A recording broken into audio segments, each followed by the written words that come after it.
Αυτός είναι ο Κίτσος.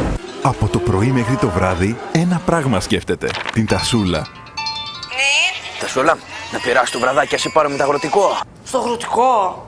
Ποτέ. Μυρίζει κουπριά. Στην επόμενη στάνη, στρίψτε δεξιά.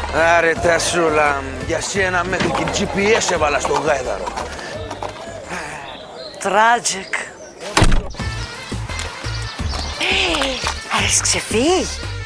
Εγώ έχω ξεφύγει. Εγώ δεν ξεφεύγω ποτέ ρε. Έχω application. Τι έχεις?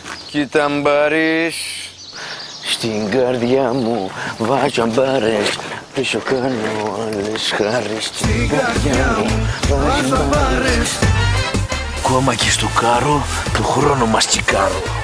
Κίτσο, you're a check machine. Συνέχισε, Κίτσο, να σκέφτεσαι την τασούλα. Και όσο για το λογαριασμό σου, σε σκέφτεται η Vodafone. Γιατί τώρα, μόνο με τη Vodafone ελέγχεις τη χρήση σου με μία σου κίνηση. Εύκολα και απλά, όπου και αν βρίσκεσαι, από το smartphone, το tablet ή τον υπολογιστή σου. Έτσι, έχεις εσύ τον απόλυτο έλεγχο του τι πληρώνεις.